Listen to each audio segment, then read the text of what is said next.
synagogues, and you will be dragged before governors and kings for my sake, to bear witness before them and the Gentiles. When they deliver you over, do not be anxious how you are to speak or what you are to say, for what you are to say will be given to you in that hour. For it is not you who speak, but the Spirit of your Father speaking through you. Brother will deliver brothers over to death, and the father his children, and children will rise against parents and have them put to death. And you will be hated by all for my name's sake, but the one who endures to the end will be saved. And when they persecute you in one town, flee to the next. For truly I say to you, you will not have gone through all the towns of Israel before the Son of Man comes. A disciple is not above his teacher, nor servant above his master. It is enough for the disciple to be like his teacher, and the servant like his master. If they have called the master of the house Beelzebul, how much more will they malign those of his household?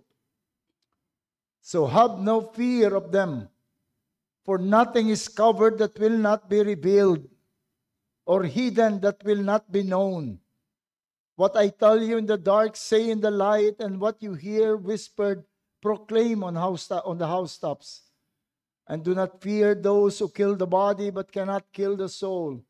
Rather fear him who may destroy both soul and body in hell.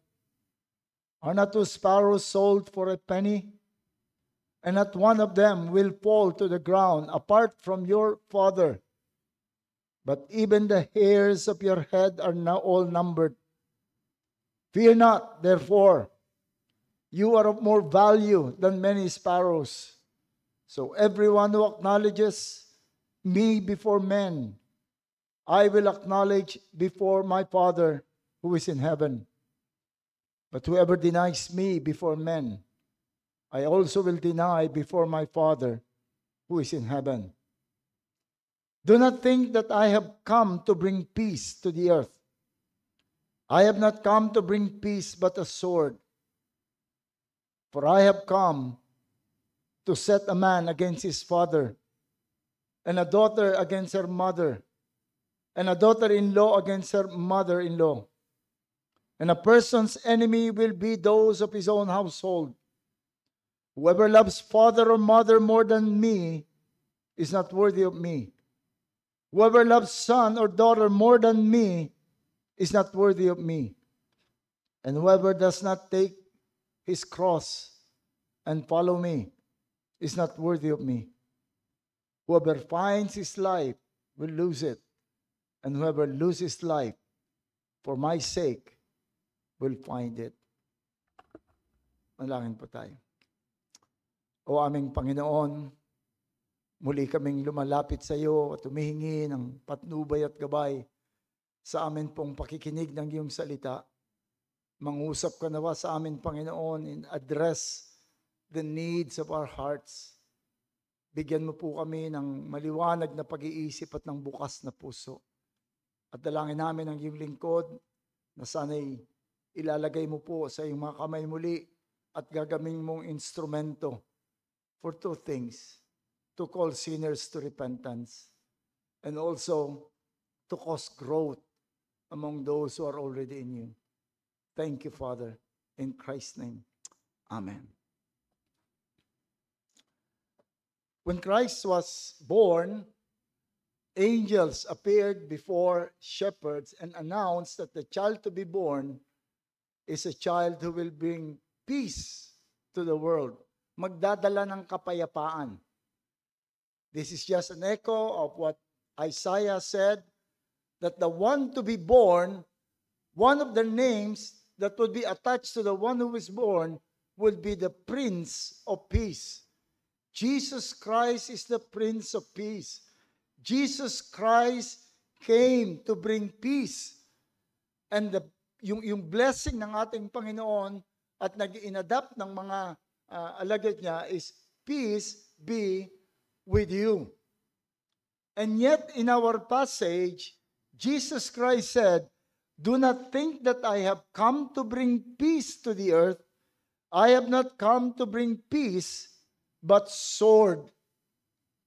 I have come to set man against his father, and a daughter against his mother, and a daughter-in-law against her mother-in-law. And a person's enemies will be those of his own household. Nagparito raw ang Panginoon upang magkaroon ng division, ng pag-aaway. And He gave the closest example of a family, a husband and wife, with two unmarried children, with two daughters. One is married, and the other one is not, at dalawang sons. At itong married ay kaaway ng nanay niya, at yung lalaki kaaway ng tatay, at silang lahat doon ay nag-aaway-away. And yet this is happening in the name of the Prince of Peace. Ito po ang ating pag-uusapan ngayon.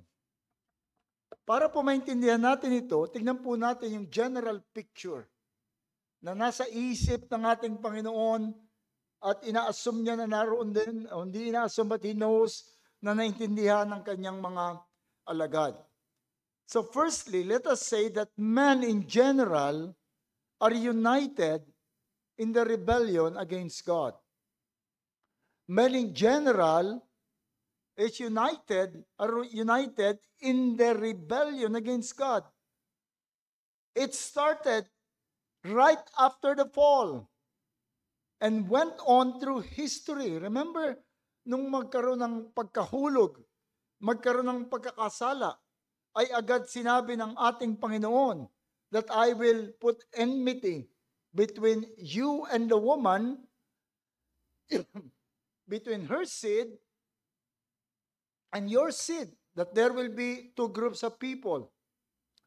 The one who will be in line with Christ, with God, and the one in line with the devil. And Paul explained that by the sin of this one man, nandun tayong lahat. Romans 5:12. Just as through one man's sin entered the world, and death through sin, and thus death spread to all men, because all sin. We were all in the garden with Adam.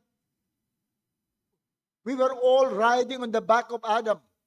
That if Adam remains standing, we will all be saved.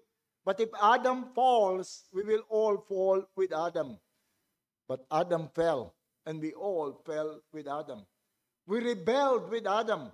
We all rebelled in Adam and carried the rebellion and the guilt of Adam on our own shoulder, because he is our head. He is the head of all mankind. Men continue on this path of rebellion pagkatapos ng pagkahulog. He continued on his path of rebellion that just few passages after that, we read in Genesis 6:5 that the Lord saw that the wickedness of man was great in the earth, and that every intent of the thoughts of his heart was only evil continually. God divided mankind into holy line and the line that is aligned with the devil. But it seems just few period after, in Genesis 6:5, parang nawala yung godly line. That the writer of Genesis can now say that man, that the wickedness of man is great on earth, that every intent and thoughts of his heart was only evil. Yun ang naging dominant character ng sanlibutan. Yung evil, yung rebellion against God. And the Lord even had to bring the flood to do away with this united rebellion against God. But even the flood did not break man's unity to rebel against God, because 100 years after the flood came the Tower of Babel. They decided to make their own heaven, They decided to make their own way to be great. They decided to make their own God, and they built the tower not to reach heaven, but to be heaven itself. So the Lord had to confuse their language. And then the New Testament gave the general view of that unity in rebellion. In 1 John 5:19, we are told, we know that we are of God and the whole world lies under the sway of the evil one. That is the general view of the world. Now, it does not mean that the world is as evil as they can be. They can also be united in things that may seem good. We see well-managed countries of unbelievers, benevolent efforts, scientific studies, but they cannot be united. They can be united in all these good things, but they cannot be united for God. They cannot be united to seek God because no one seeks God. Because no one wants God.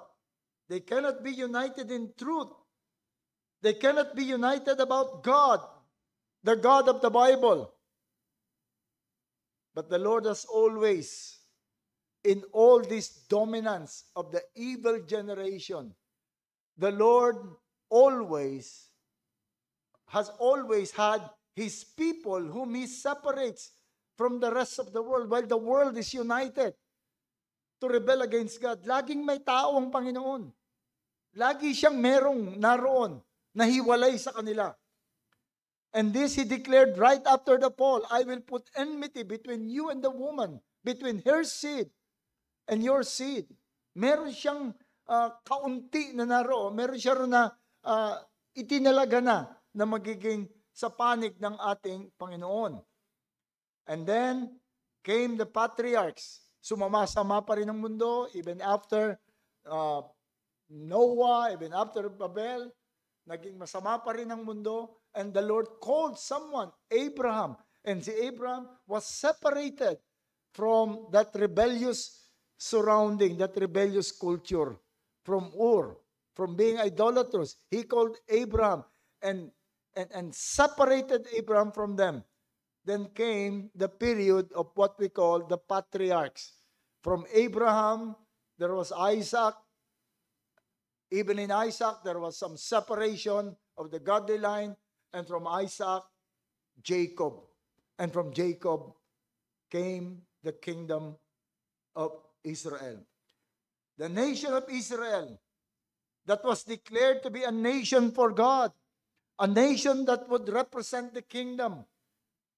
This nation was given the oracles of God. God manifested His presence and power to them. They were given the right to approach God and worship God. They accepted and God accepted their worship. They were given promises upon promises. They were separated from the rest of the world. The world was in rebellion, but God has chosen a nation, or should we say, has built a nation for Himself. But they were given this. But for the people of God to live out the difference from the world, to live by the principles of God, it provoked the world to hurt them. Kahit saan sila mapunta, basta't merong godly, merong nasa panig ng Diyos, and would perform, would live a life that would show that he belongs to God, the world would respond with hostility. The world would respond with hatred. We have the case of Cain. Nung makita niyang malapit sa Diyos si Abel, hindi lamang ang sabi sa atin sa Hebrews, because Abel was always doing things in faith. I can imagine that Abel was probably even reminded Cain about the offering. Abel was so righteous, so right. And what happened? He was killed by Cain. And then we read in Psalm 2, that the men of the world, the kingdoms of the world are united against the men of God, against Israel, against the righteous king. Nandoon sila. As long as that separation exists, the but mahalaga yung separation na yon. As long as it exists, the establishment of the Messianic kingdom is secured. Doon kasi manggagaling yung Messianic kingdom. The Messiah will be the Savior. He will be born. The godly line will bring the birth of the child. But also, it would provoke the world to hostility. And the world will attempt either to erase the separation, to cause the people to compromise, to threaten them with difficulties, or worse, they would eliminate yung godly line. Kailangan isa lang tayo. Isang rebellious humanity lamang tayo. Ayaw nila noong merong godly. Pagka merong godly, eliminate natin yan. O kaya let's force them to be one among us. So the death of Cain momentarily eliminated the godly. Nung patayin si Cain, nawala. Tumigil lang mga tao sa pagtawag sa Panginoon. They are again united against God. They eliminated the godly line until Seth was born. And then from Seth, Enosh was born. And Enosh, when Enosh was born, we were told in Genesis 4:26 that men again began to call on the name of the Lord. There was division again. There was again a clear people of God and the world. Nandun na naman, malinaw na naman. Then during the time of Noah, again the division is gone. Again, for the intent of man's heart was only evil continually. Apparently, the godly line compromised. Then came the flood. Then came the established kingdom. Clear again that they were separated from the world, but soon gave in. Yung United Kingdom ng ating Panginoon. Anong ginawa ng Panginoon? Kailangan magkaroon pa rin ng division. Hinati niya ulit. There is that, tinira niya yung isang tribe, si tribe ng Judah, and yung tribe of Israel. Israel was so rebellious against God. Judah was, comparatively speaking, was faithful sa ating Panginoon. Although merong mga wicked kings, but they were faithful. But soon both were pressured by the world, pressured by the pagan society around them, by the culture. They were always under threat. They were offered other gods. Soon both the southern kingdom and the northern kingdom adopted the ways of the world around them, that the Lord had to destroy them both and bring them to captivity. Again, nawala na naman yung distinct people. Nasa captivity sila. But soon, then the condition became more complicated. The supposed godly remnant were not spiritually righteous. Yung sinave ng Panginoon, yung kanyang itinanging bansa, were not really righteous. They were only religiously righteous, although there are those who are truly righteous among them. Those who are truly righteous among them. So his first act of redemption is to gather the remnant of Israel.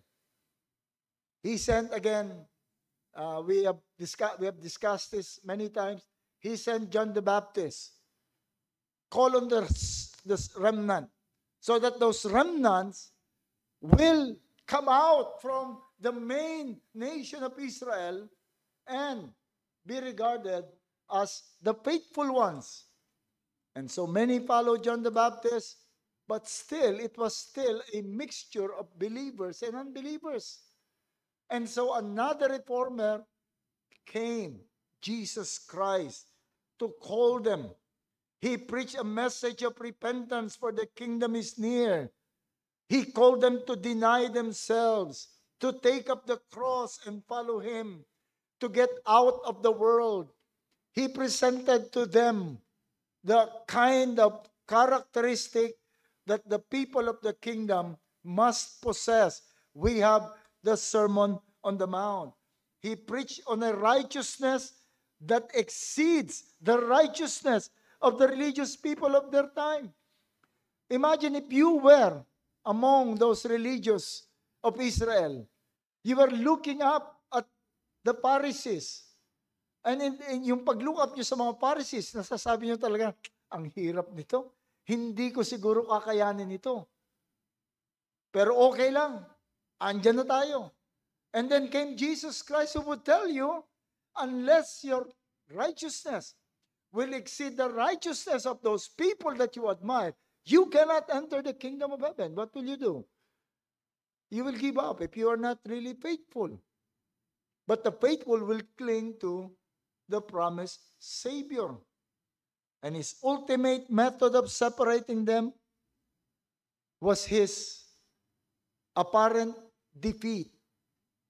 When he was already being persecuted and prosecuted by the religious authority, then ultimately, yung kanyang pagkahuli, his suffering, and his death on the cross, that made the final separation.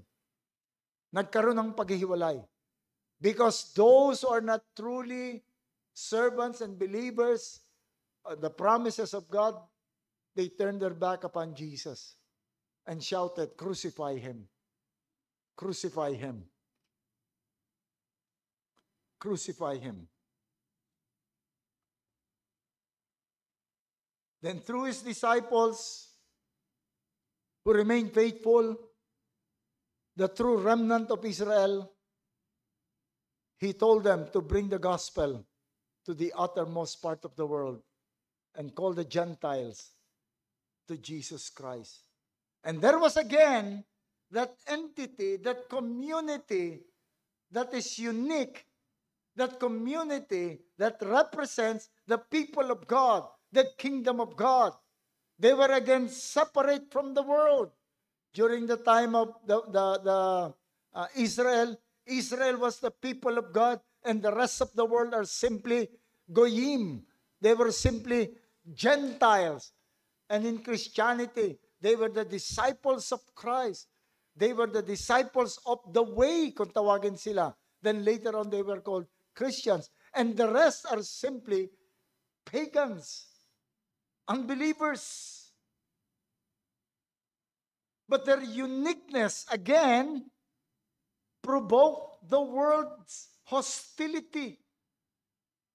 And the world again tried to either eliminate the separated people or remove the line of separation. Either ubusin ko kayo, or let's join us in the rebellion. Kaya pag tinignan nyo yung Revelation, yung dalawang beast, the beast from the sea and the beast from the land, yung beast from the sea representing yung hostile government trying to eliminate Christians. Pinapatay, sinusunog. But the more na napapersecute yung mga Kristiyano, lalo silang dumadami. So it's not working. And so here comes another beast. Now this time, this beast, the beast of deception. They have, they look like, they belong to the devil, but they speak like a lamb. So again, ganun pa rin yung sistema. Either eliminate sila, pero hindi, dumadami. Or, let them compromise. Let's deceive them. Let's offer them something. They will be forced to abandon. Let us force them to abandon their principle and be like us. Through hostile activities, to force those who hold on to Christ to compromise. In Revelations, they were described as those who obey the commandment of the Lamb. They were the ones who were determined. They have done this in history. They were trying to kill, if not kill, to force, to compromise the people of God. We find that in Cain. We find that in Psalm 2. The only way it seems to escape the trouble with the world is to compromise, to be like them. Para hindi ka mahalata. Magkunwari ka, or ikaw ay kasama that. That was indicated. Ang sabi ng ating Panginoon, pag ikinahiya mo ako sa harapan ng tao, ikakahiya kita sa harapan. Ibig sabihin, that was one of the temptation. O yung isa naman, sabi niya, they will face trouble. Kanina, sinabi sa atin ni Deacon Dennis in his message, that in Christianity, you will face trouble. Kaya sabi, remember, I'm sending you not in a garden of roses. I am sending you as sheep in the midst of wolves. That's your picture. So there is always that pressure that we might be one. They have done this in history. And the only way is to escape this trouble is to compromise faith, to hide your faith. Dito nga nagka-problema yung pagkatapos na i-declare ni Constantine na accepted na. Isa na sa mga accredited religion ng Christianity. Dito sila nagka-problema. Paano yung mga tumalikod? Paano yung mga, at napakarami nila na sumamba doon sa idol noong Rome, ni-renounce yung kanilang pananampalataya. Anong gagawin natin sa kanila? Tatanggapin pa ba natin sila bilang Kristiyano? Magiging isa, that was the greatest question after yung outright na persecution. Pero hindi alam ng marami, hindi nila napansin that after the persecution was even the greatest, even greater than the physical persecution, the greater effort of the world to eliminate yung division, alisin, and the world again to be united in the rebellion against God. Or minsan gagamitin yung emotional pressure. But the sword that Christ brought to separate His people will continue to be wielded. They will continue to separate. We are always in that process of determining that boundary that no one would eliminate, no one would erase that boundary. This is us, the people of God, and that is the world. But the world will continue to exert effort to remove that. And today, the effort of the world is still to erase the dividing line of pressure. And faithful, the line or pressure the faithful to compromise. Tingnan nyo ngayon how culture is trying to invade the church. Kahapon, meron isang, hindi ko alam kung ano siya eh. Meron siyang bishop scholar, naka-black siya. Meron siyang lament, sabi niya. Now I'm left alone. My church is now alone. Sabi niya, yung isang denomination ng mga Presbyterian sa Amerika at yung Methodist of America at minention pa niyang maraming they have embraced the culture of the world. Nagsimula na raw na mag-ordain not only women, but even gay pastors. Meron pa nga ako nakita na isang tumayo yung full of makeup. Nakadamit lalaki naman siya, pero full of makeup. At talagang bakla talaga siya. At in-announce niya na-ordain na raw siya. It's a Methodist church, na-ordain na raw siya as a minister. Ang sabi pa niya, please help me decide kung anong drug name ang gagamitin ko. I have not decided yet kung anong drug name. Talagang full of makeup. And some are even subtle in the way we worship. Let us embrace the culture of the world. The culture of the world is entertainment. Let us entertain them. The culture of the world is to make the people feel good. Let us do it. In one church conference that was, napanood ko to during the late 1980s, malaking church, yung speaker nila sabing ganyan, the enemy of the church is not sin. The enemy of evangelism, of inviting people to come to church, is not wickedness. It's not Satan.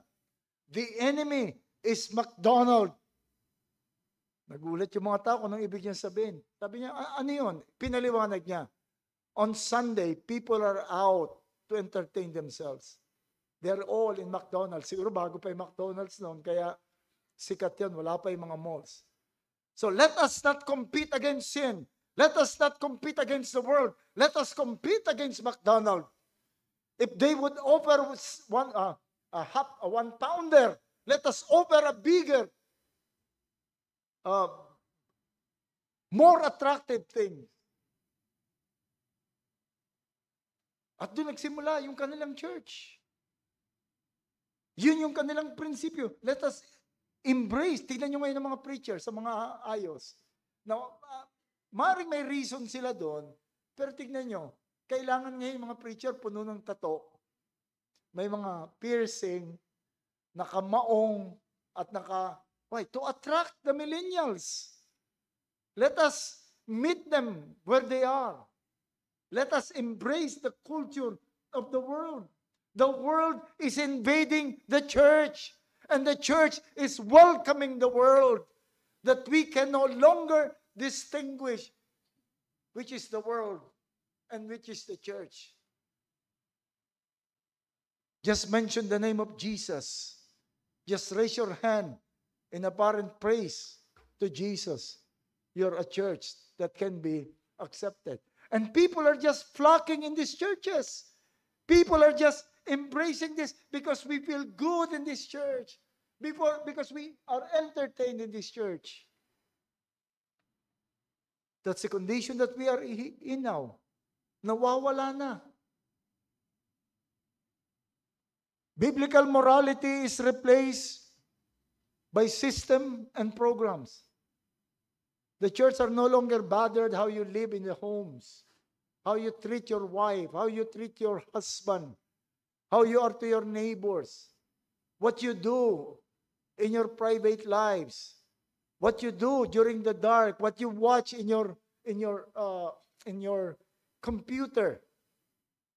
They're no longer mindful of those things. As long as you are present in the church, you sing with the congregation, you go through the program, you give, you lavish the pastor with gifts.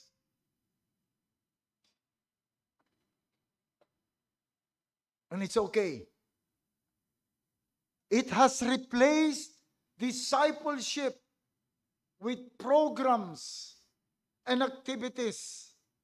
Biblical morality is set aside. Holiness is set aside. Religiosity is brought in the forefront. Sin is soft-pedaled. Kapag ka mahigpit ka sa pag-denounce ng sin, unloving ka, bigoted.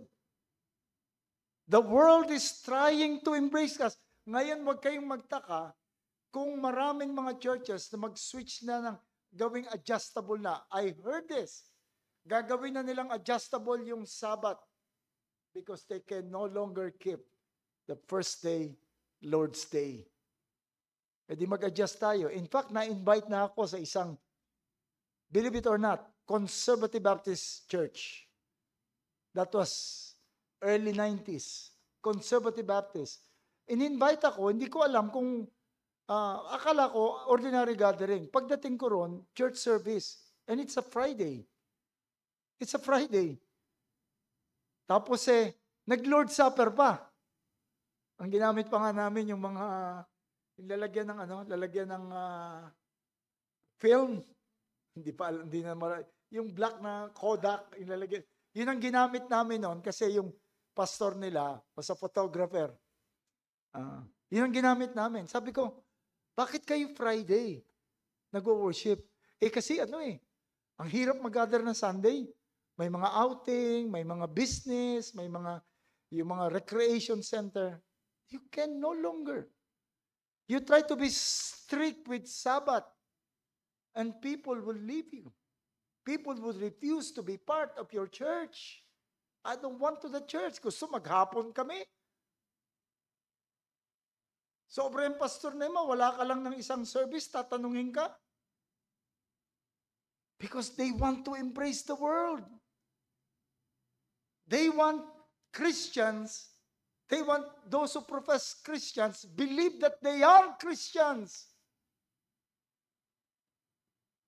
But they have embraced the ways of the Lord. And I'm afraid that even from among many Reformed Baptist churches, they have learned to adopt the thinking of the world. And one thinking of the world is that bigger is better. Bigger is better. The more member, the better. Mas maganda yung I talked to a pastor and told him na napakalaki na ng iyong church at marami ka nang dapat asikasuhin. Paano mo nagagawa yan? Dali lang yan. Hinati-hati ko sila, tapos bahala kayo sa inyong mga sarili. Hinati-hati ko sila. 10 or 12 sa isang grupo. Sabi ko, sino nagli-lead? Mag-elect sila ng leader sa kanilang mga sarili. Why are you doing that? Hindi ko na kaya. Daming ministry. Yun ang bagay na kinatatakutan ko. When these old pastors who started during the beginning of Reformation is gone, what will happen to the Reformed Baptists?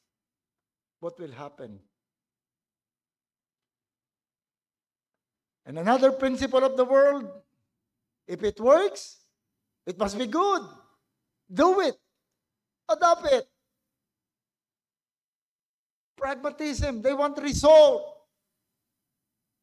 They want to see the result that they can publish, that they can show. I challenged them in one meeting of pastors. I asked them, do you know how many of your members are still having their personal devotion? Do you know how many wives are suffering from their husbands?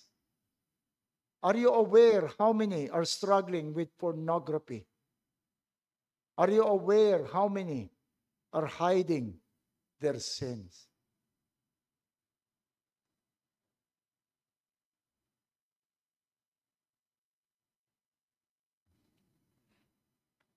If it is important to keep this setup that Jesus has placed in verse 34, dito natin makikita, do not think that I have come to bring peace to the earth. I have not come to bring peace, but sword.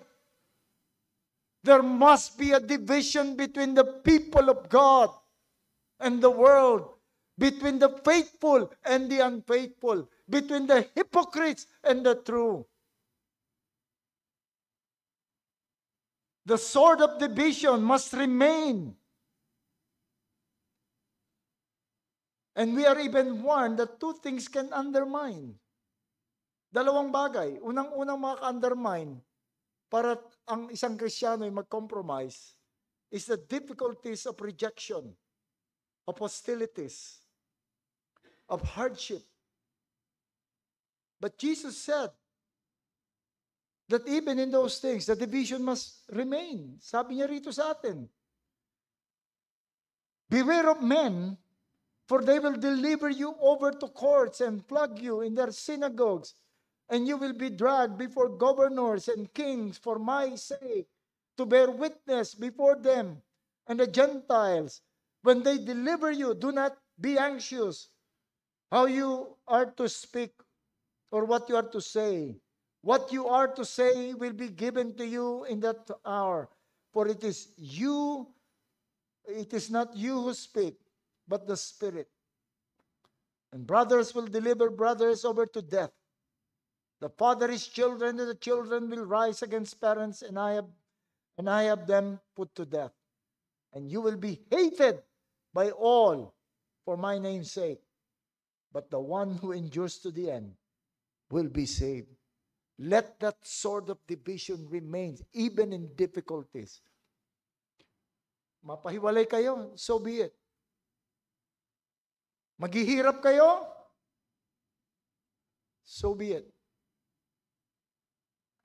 Ano ba naman yung, kanina na, pag-usapan na natin, ano ba naman yung iksi ng panahon natin dito sa mundo? Para ipagpalit mo. Magiging lonely ka, being single the rest of your life? Alam niyo, yung pinakamaraming discipline ng Sovereign Grace Church is with regards to unequal yoking. Natatakot maging isa doon sa, but you know, that's the sword of the Lord. Ginawa mo yon, and the church is faithful to the sword. He will divide you, he will cut you off, and deliver you unto Satan. You commit sin, the church will not be afraid to wield the sword, will cut you off, and deliver you unto Satan for the destruction of the flesh, but for the saving of the spirit. And some would even use emotional connection. Kaya ang sabi ng ating Panginoon, you will not survive in this pressure of the world if, sabi niya, if you love father and mother more than me, then you are not worthy of me. If you love your daughter more than me, it is not your son or daughter more than me, then you are not worthy of me. And whoever does not take his cross and follow me is not worthy of me. Sometimes we allow the world to enter the church because the one involved is someone that is close to us. Nagkaroon na kami ng ganyang kaso. Na discipline for adultery. When I talk to the wife, sabi ko, hindi mo ba alam yan? Alam ko, pastor, matagal na yan. 2 years na yan. Eh, ba't hindi mo sinasabi sa akin? Hindi siya nakasagot. Hindi niya magawa na madisiplina yung kanyang asawa. Nakalimutan niya the all-seeing eyes of the Lord and that Jesus Christ wielding His sword, the Lord Jesus Christ, from the start, from right after, Jesus Christ is dividing the hypocrites from the faithful. Alam ng Panginoon when to drop the sword as long as the church is faithful. Let us keep the sword. Be determined to confront sin. Let us not allow closeness, emotional attachment, suffering, earnings, para itabi natin yung sword. Let us continue to wield the sword. Be determined to confront sin whenever it rears its ugly head. If sin is in you, ikaw ang nakatuklas ng iyong sin, anong utos ng Panginoon? Use the sword to yourself. If your right eye offend thee, pluck it out.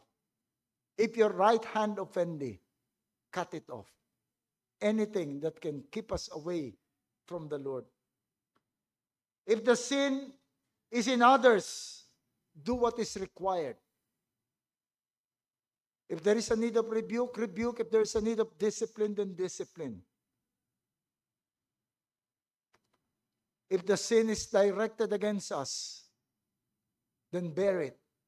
As I always tell my children, do not let the sin of others cause you to sin yourself. When they sin against you, be sure that your response is not sinful. The only thing we are not to do to get out of difficulties and pressure, the only thing that we should not do is to compromise. Do not be afraid of suffering. If the way to be out of suffering is to compromise, do not be afraid of difficulties. If the way out of difficulties is to be in hell, do not be afraid to wield the sword. I have talked to a pastor, a dear pastor, and several of them actually, and I told them, I think I'm beginning to be isolated. I'm beginning to be isolated because I am determined to push for what is right, to say what is right. And I was just glad, and they hugged me and say, as long as we're here, you will not be isolated. Let us continue this division, because there will be a final division. There will be a final separation when the Lord would separate the sheep from the goats, and he would tell the goats, away from me into the outer darkness where there is gnashing of teeth. And to the sheep, he would say, welcome to the joy of my Lord. Let us not adopt the ways and principles of the world. Lust of the flesh, lust of the eyes, pride of life. Anything that will not draw you closer to God is not from the Lord. Kahit ano pang blessing yan. Anything that will not draw you closer to God, His Word, His church, His people, that's not from the Lord. Any activities that would bring you even to that boundary line of good and evil is not from the Lord. Let us be willing to wield the sword. But I invite those who are on the other side of the division, those who are still living for themselves, unmindful of the call of the gospel, I'm begging you, I'm pleading with you. There would be a final separation, and after that, it's no more. After that, no more call, no more warning. You'll be in that place of eternal torment. Your children who refuse to believe, your children whom you did not shepherd into the right, will be there. And what does it profit a man if he gains the whole world and loses his own soul? Let's all pray. O aming Panginoon, the world is more and more becoming confusing. They have learned the art of removing the boundary. They have invaded the church. They have introduced their culture, their thinking, their principles. And many of us, Lord, are not even aware that we are already embracing the ways of the world. Lord, we pray, preserve this church. Help us, Lord, to be sensitive and to be determined to be on the side of righteousness, to be on the side of God, to act for the Lord, to decide for the Lord, to walk towards the Lord, and only the Lord. And may you also, Lord, again we call again, Lord, we pray that you would call upon those who think that they're still safe because they're not really into grievous sin. May you remind them, Lord, that there is no middle ground. It's either they are in the Lord or they are in the world. Lord, we pray, call them to yourself. May you bless your word, O God. Amen.